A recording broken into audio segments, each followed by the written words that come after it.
So for those of you who don't know me, my name's Mick. I'm the lead digital marketing guy at Heartbeat Digital. We are a digital marketing agency specializing in health. So we service a lot of GP clinics, specialist clinics, everything in healthcare. We also do a pretty large amount of our work outside of health as well, but you know, the core thrust of what we do is based around healthcare. So I guess I'll get stuck in it now because it is 3:02 and we do have a fair bit to cover today. I'm talking about conversions. Conversions are a really, really vital part of digital marketing. And what we will be speaking about today is how do you turn your visitors to your website? How do you turn those people that are hitting your website? How do you turn them into customers? So I'll just skip ahead here to one bit before we go on to the overview. Is that again, Heartbeat Digital, we are a digital marketing agency for Australian healthcare businesses. This webinar, all attendees, you get in the draw to win our main prize, which is a website analytics deep dive and strategy session with us. So we would look at your website, your digital presence, and we would come up with a whole raft of recommendations that you could choose to pursue if you so wanted, just to give you an idea of, you know, where your digital presence is at now and what you could do to improve it. Normally we would charge about $750 for something like that, but someone who attends this webinar, which I think there's a few people here now, you'll go in the draw to win this. And the second prize is an Uber Eats voucher, which can be chosen at a restaurant, which can be deployed at a restaurant of your choice. Now, the topics covered will be: what is a conversion and how do we measure them? The role of user experience in driving conversions. So you'll often see this referred to as UX, user experience. Understanding your audience. Simple ways to maximize conversions. Now, there's no simple way actually, but there are some guidelines. And conversely to that, things that can hinder conversions. So during this presentation, I'll be showing you some live demonstrations about how we measure stuff, and yeah, hopefully you find it interesting. So I've already touched on this. Now, a conversion. What is a conversion? You'll see them sometimes referred to as goals in certain analytics programs. So a conversion is basically when a website visitor completes an action you want them to on your website. These actions could be signing up to a newsletter, downloading a PDF, which you capture their email address when they do it, when they submit a contact form, that's lead generation, or when they make a booking or appointment. Now this one, for those of you here who probably most of you are in healthcare, that's really the one that we concentrate on for you guys, is that end booking complete, and whether they buy or order something. So that's, obviously e-commerce related, but some pharmacy websites as well. You can order products. Not many GPs you'd have something you can buy, but that's certainly something that is a huge conversion. People who come to your website and then leave without doing any of these things, they have not converted on your website. So how we calculate conversions and conversion rates is we compare those two things. So if 100 visitors come to your website over a specified time and 5 of them complete an action that we have designated as a conversion, then your conversion rate is 5%. It's not hard to figure out your conversion rate. It's just how many people can you convince, persuade to take one of these actions. Also should mention here that there's such a thing as a conversion window. That's what we call it. So not everyone who comes to your website the first time will complete one of these actions, but quite often they will be persuaded to come to your site by organic search, maybe by a social media post, or maybe by a Google ad. They come to your website, they look at it, they go, okay, that's good. They don't do anything yet, but then 20 days later, they come back within that conversion window and they do one of these, they perform one of these actions. Now, how we decide what a a conversion is usually was always done in cooperation with the website owner, the client, you. So we would say, all right, you have this website, you're a GP clinic. We're going to say that obviously a completed booking is a conversion, and a phone call is a conversion as well, because a lot of people don't use online bookings, they still call. So we measure conversions with Google Analytics. I'll give you a live presentation of that in a moment, but we measure it with Google Analytics, and this is one of our reporting platforms that comes in. You will see, this is for a GP clinic in Melbourne. So we have decided that a hot doc appointment booked is a conversion, pretty obvious one. So that's a completed booking. We're able to measure hot doc conversions all the way through to the end. We can track them from when they were clicked on an ad all the way through to that being completed. HotDoc's a great platform for that. We also have measured the clicks to call, so that's on the mobile. They've clicked on the button to call the clinic. We also have one that's off screen there, it's click to email. So they had 1,209 goal completions or conversions in that month for a conversion rate of 16.7%, which is very high. And they multiplying that by their appointment average fee, it's a conversion value of about $84,000. So that's for an established GP clinic, a real client of ours in Melbourne. Here's a look at something for a new clinic in Perth. Obviously the numbers aren't as high. They're a small, brand new clinic. This is just their Google Ads conversions. Now, ads conversions tend to convert at a higher rate because the Google ad appears at the top of the page, and people are very motivated to make a booking. So this particular Google Ads campaign we run for this clinic converted at 28%, which is huge. And so a very small spend, $1,051 spend, they were able to make a very large return around 25 grand on that, just purely on the Google Ads.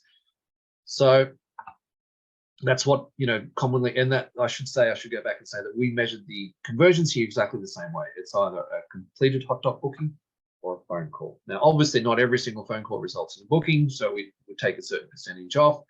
There's a, to allow for that, but still you can see 28% of people who visit that website from an ad are taking one of the actions that we have described.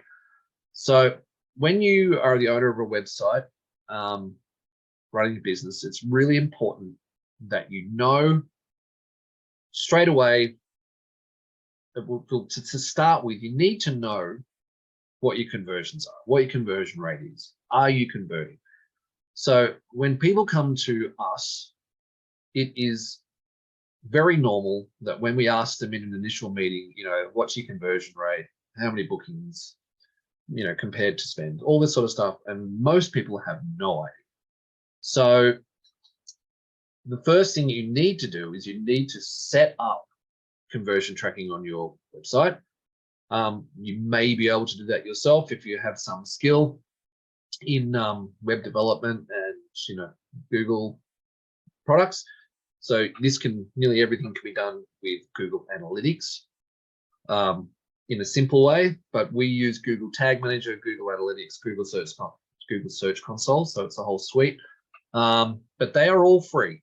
If you have time to learn how to use them, they are all totally free. You can sign up for a Google Tag Manager, a Google Analytics account today, free of charge. It's just when you get inside those platforms, it's like a little bit like trying to fly a space shuttle with no training. So, but there's a lot of YouTube videos. So if you have a lot of time to spend, then go for it. So anyway, first things first, you need to understand if your website is converting and at what rate. So you can establish a baseline that you can improve upon. And then you will come up in Google Analytics with graphs like this. And you need to understand where you are getting these conversions from. So this particular website, a client of ours, you can see paid search, which wasn't a huge spend, but it was, enough was accounting for 48% of all their conversions. So a huge number of their conversions came from paid search, and then 28 from organic search, 12 from direct. That means someone is typing in the website address. Social media had a nice amount of conversions as well, and then it goes on. But before you make any decisions, don't go on just sort of gut feel or the vibe that you have. You need to have an understanding of where you're sitting. So then someone like us can come in and say, all right, this is where this is the playing field. Now, how do we improve? So I'm going to show you live now. And because this will always happen, I'm pretty sure my demonstration won't work because Murphy's Law. But what I'm going to show you is on our website, we've set up this dummy page just for this purpose of this presentation, the conversion optimization page, and it talks a little bit about this webinar. So what we've decided is that on this page, we have two conversions. One of them is the call us now. So if someone clicks on this, we're going to decide that's a conversion. And the other one is filling in the form. We think that's a good conversion as well, because that means someone has come to this page and been persuaded that they want to take an action. Now, in the real world, this will probably be a Zoom link that they can register for the webinar. But that doesn't matter. This is just for demonstration purposes. So what we've done is we've gone to website. It has Google Analytics and Google Tag Manager installed in the back end of the website. We have used Google Tag Manager, and it's a long and involved process I won't bore you with. And we've set up some tags, and then we've gone to Google Analytics, and we've told Google Analytics that this click on this button is a conversion, and this filling out this form is a conversion. And I just hope that when I actually go in here that it all works. Okay, so here you can go to your home of your Google Analytics. You can see this, Julian, yes? You can see my screen properly? Yep, sure can. Okay, cool. So if you go into Google Analytics, this is the old version. I mean, now it's actually Google Analytics 4, but this one's easier to demonstrate on. And you can go to something on the left-hand side called real time. We're going to view conversions real time. And so up in this right-hand column here, I'm very much hoping that when I click on this button, I'm going to click on it now, that you will see a bar appear there, and we have measured that conversion. So I'm going to click on this. It's going to ask me to pick an app. I'm not going to do any of that. We're going to slip back into Google Analytics, and there it is. This bar over here, this column that's arriving in the top right-hand column here, that is a click to call has been received. So we know that Google Analytics is recording what is happening on the website. Now, if I fill in the form, just put in some dummy stuff, testing, and I submit this form, hopefully that'll be recorded as well. So I'm sending the form. It will go to a thank you page. And on this page, we have a tag set to fire. And it says, thank you for getting in touch. Great stuff. Now, when we go back to Google Analytics, hopefully there it is. It's registered that conversion. So this, you can see this one here, conversion optimization form success. So that is how it all works in Google Analytics. This is in a real-time view. This is how you test things to see that they're working. And then at the end of the month, we would aggregate all of those things into a report, and we would show them to our clients. Now, that's a pretty simple version. When you measure things like hot dog bookings or other types of conversions, it can be much more technical than that. But in the simplest form, that's how it works. So hopefully that makes sense. And always, my email address is on the front of the webinar. You can always get in contact with us if you want more details about that kind of thing. So that brings us to the next part of the presentation, which is talking about user experience, UX, and how that relates to conversions. So UX, there are whole agencies out there who just specialize in UX.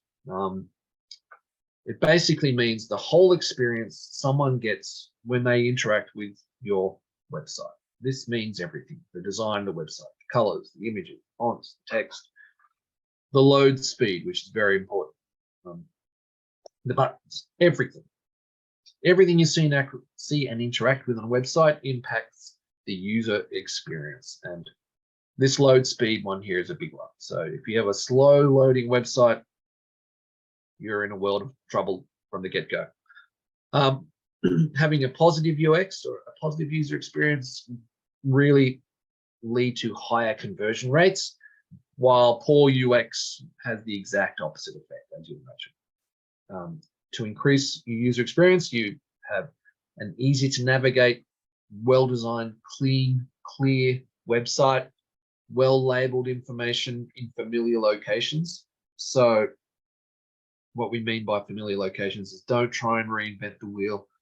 Unless you're sort of going for some graphic design prize, or maybe you're designing a website for an avant-garde art gallery, for example, you might flirt with having the navigation for your website down the right-hand side and the About Us hidden in an Easter egg on the left-hand side, or, you know, whatever you so choose to think outside the box and be extremely creative. But in the real world, when people want to book an appointment, get some information about you, about your business, you should absolutely have your navigation at the top, have your text in the middle, follow norms.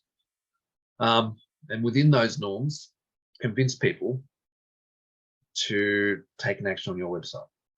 So to decrease your user experience, some great things you can do is to make your website very overwhelming with TMI, which means too much information, poor navigation, cluttered, no padding anywhere, no space, poor accessibility. You often go to websites and you can barely read the text, light gray on white. That goes to accessibility issues as well, because Google will punish you for not having a accessible website for people who are vision impaired. Slow loading, all this sort of stuff. So on the next page, we're going to show you some examples of websites that we think have a poor UX. Now, if I click on this first one, I must admit, I kind of like the website, but it's overwhelming, to say the least. So, I mean, you can see the website yourself. I don't really need to explain too much about why I think this has poor UX. I mean, maybe he's going for something very particular, but if I came in here and tried to lease a car, I'd last about 10 seconds, which I have now, and I would just be absolutely out of there, because I just can't make head nor tail of what's happening. How do I do it? Where do I book it? Quote, order. I know he's got these arrows here, which is a good effort, but boy, oh boy, it's just too much. The background is really giving me a fit. It's just schmozzle, if you appreciate that word. So in contrast to that, we have an example of a site with great UX. Now, will come to no surprise to you, we have that Apple AirPods have a very nice website. Imagine that, hey? The richest company in the world. So they have a very beautiful website, as you would imagine, and it's perfectly aligned with their product, with their target audience, and it tells the story beautifully about their product. Videos, perfect design, text that is ever more persuasive as you go down the page. It answers questions that you might have. It shows you features of the product. It has great photography. It's quite a long page, but the more and more you go down, the more and more you are persuaded that you would like to buy this pretty expensive product. The only point I would say is that for me personally, the buy button isn't big enough. I would like to have a bigger buy button, but that's just me. And you would see that you go down through this whole page, very clean, very beautiful design. And then at the bottom, you can choose your colors. And then they have the price and the buy. So that would be an example of good UX design. Nothing distracting about it. Always a call to action. So that's a CTA or a call to action, which is buy. Obviously, the conversion that these guys have is buy. They want you to buy this AirPod from them. So that's something we'll consider is a very good UX, and we'll also show you some examples of stuff that we've done as well in a minute. So part of conversions is understanding your audience as well. So maybe that leasing car guy understands his audience, but I don't know who that could possibly be. But Apple obviously understands their audience. So your audience is the people most likely to engage with and convert through your communication. So they're going to come to you via some means through your communications. That might be an EDM you send, email. Social media is a very common way for people to find out about you. Ads, probably Google ads. They've done a search. You have delivered a Google ad. They've clicked on it. They come to your website. And even stuff like, obviously, if you're a medical clinic, then you deal with these people face to face as well. So they're not just, you understand your audience and you understand where you're situated. And yeah, that's just sort of not everything is online. To understand who they are, you can look at your analytics. So Google Analytics currently still records age, gender, device, time of day that they've visited the website, and even interests. Like Facebook, for example, you can learn a lot about your audience because Facebook has very, very good granular targeting, and you can understand who your audience is very well. You can understand your audience by engaging with them in social media, EDMs, in person, and you get to know them. Stagnant social media is definitely a lost opportunity. If you're doing one post every 6 months and people ask a question on the page and you never respond to it, it's just a massive lost opportunity. It's a great way to engage with your audience and understand what they want from you. And another thing you must do always is keep an eye on your competitors. Evaluate their brand, their voice, the types of marketing that they use and their messaging. Because if they're doing it better than you, then it's probably only a matter of time until someone uses their service instead of yours. What's very common in marketing is that you'll come up with custom customer personas. They're also called avatars by some people, and this is a really great activity for you to do in-house, or you can hire an agency to do it, but it's probably a great thing for you to do in-house anyway. It's just create a custom customer persona. So who is your likely or typical target customer? That can come down to things like their lifestyle, age range, likes, dislikes, things of importance, pain points. Are they an old audience? Are you in a rich area? Are you in a poor area? Are you in an area with a high ethnic population? All these things have to go into coming up with your messaging, so that you tailor your messaging to suit the person who you are targeting. So that comes down to colors, tone of voice, products and services, and it's not brain surgery really. You just figure out who your target audience is, and you even come up with avatars like this. Female, 29, she's mid-level management, she lives in Melbourne City Fringe, she likes public transport, dislikes block text, too much to read, all these things. Important to her is punctuality.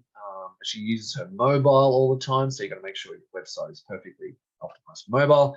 And pain points is a phone call during workout, so you don't call your patients during workout.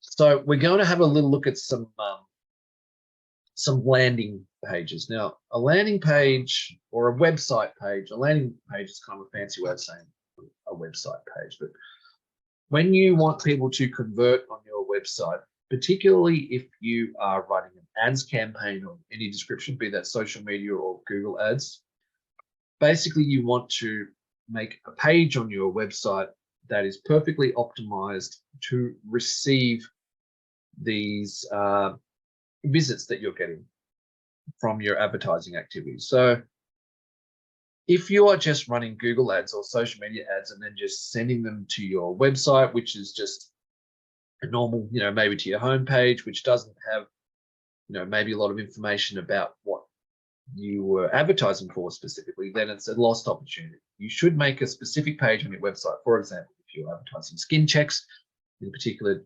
area, then you should make a page about skin checks in that area. And you should do the following things I'm speaking about. So as a basic guide, your page should include, what is it? What's the service? Why is it different? Like, what is your point of difference here? Who is it for? How does it work? What does it cost?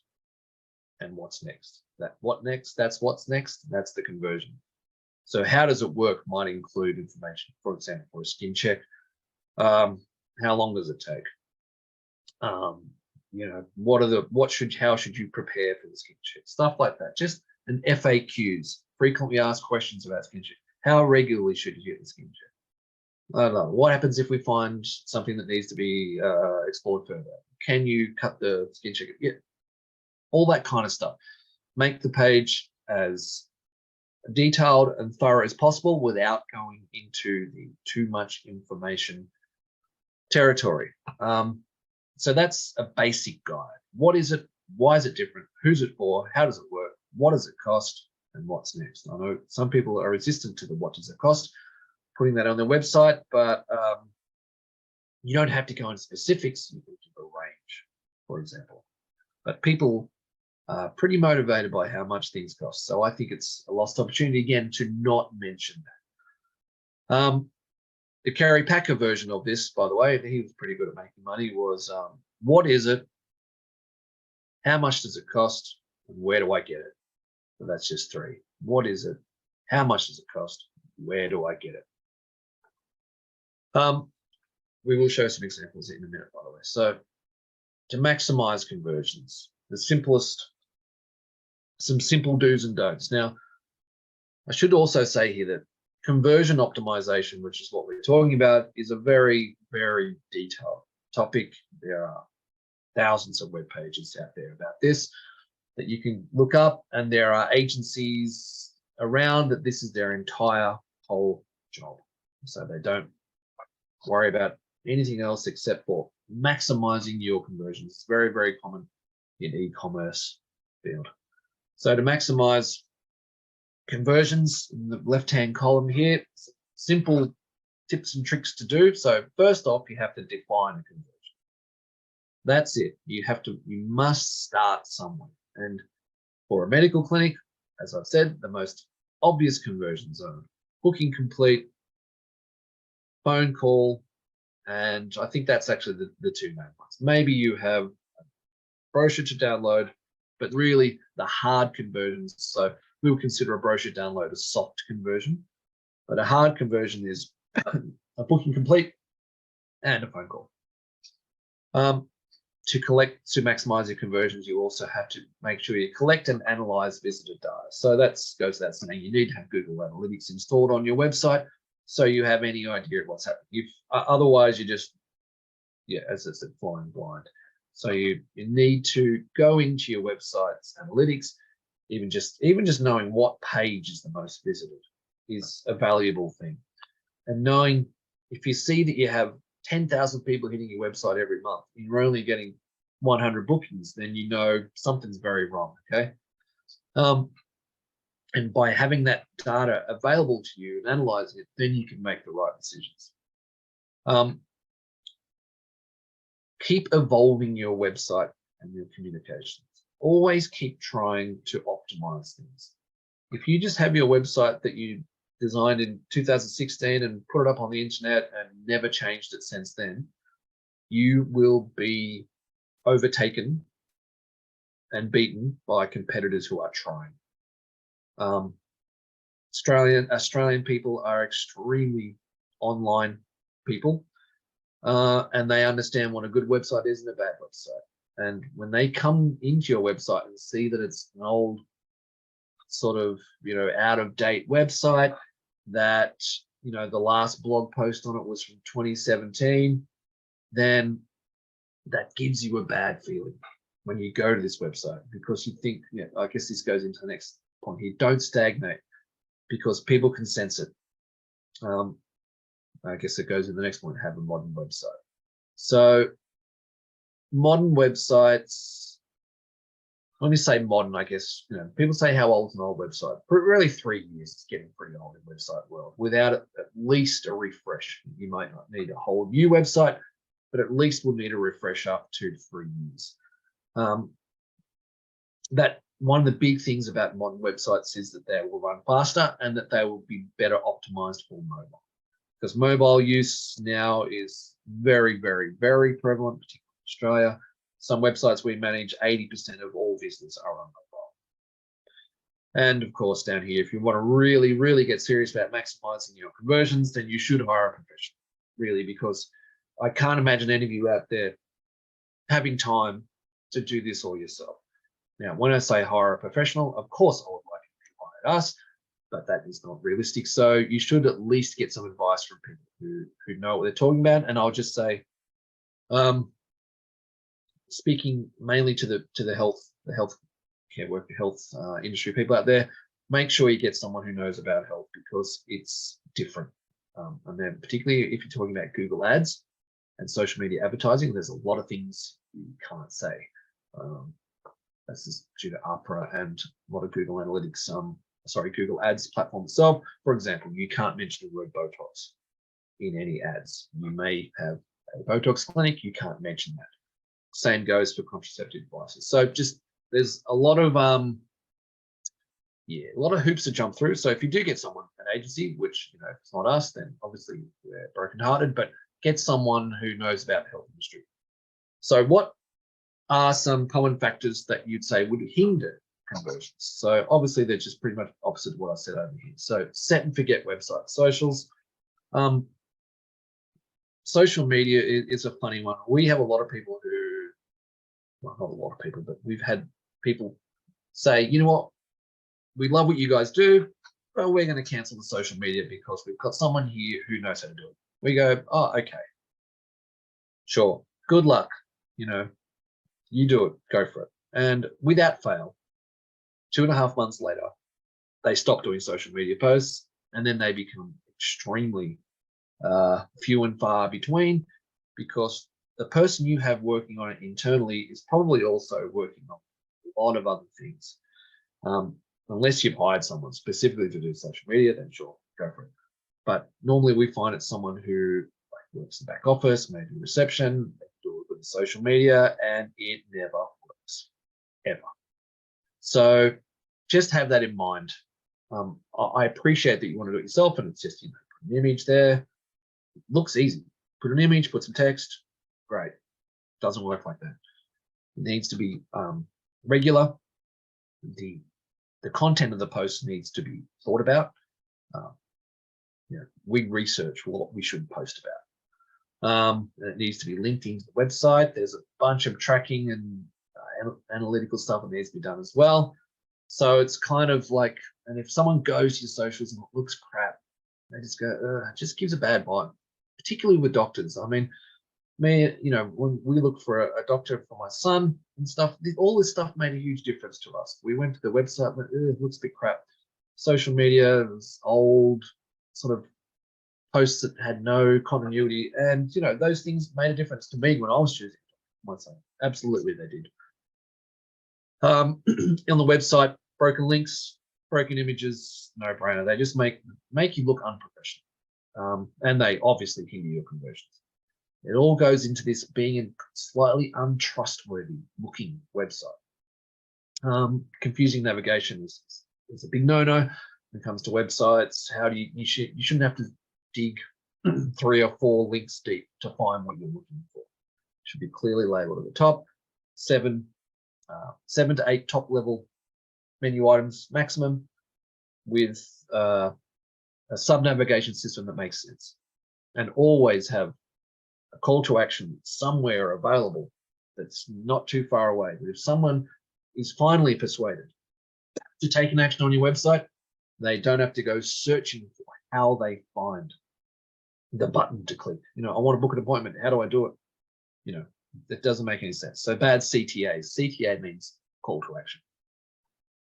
So we've burnt through that topic quite quickly today, and we do have Q&A session. By the way, there's a Q&A box down there in the Zoom controls. But I'll just wrap up, and then I'll just show you some examples of landing pages and pages that we know convert well because we have the statistics. But I'll just wrap up here. So a conversion again. It's when a website visitor completes an action you want. I think that's pretty clear. And many things impact conversion rates that we've gone over previous page, but UX, this user experience, is a really big thing. And it's amazing, really, when we take on clients, small changes can make a huge difference. So we work so that we have a Google Ads, and then we run it at the website, and we adjust the website, we adjust the ads, we adjust the website, and we look at what's working, what's not working, and then you crack the code, and then you all of a sudden start getting more conversions. And it's just, it can be really small things like moving a button from here to here, taking this paragraph, shortening it, doing little things like that. It's pretty labor intensive, but you know, small changes can make a huge difference. Again, understand your audience. I think it's a really good exercise for anyone out there internally to come up with this persona or this avatar of your ideal customer or potential customers. Have a basic understanding of what maximizes conversions and what hinders them, and of course, hire a professional, which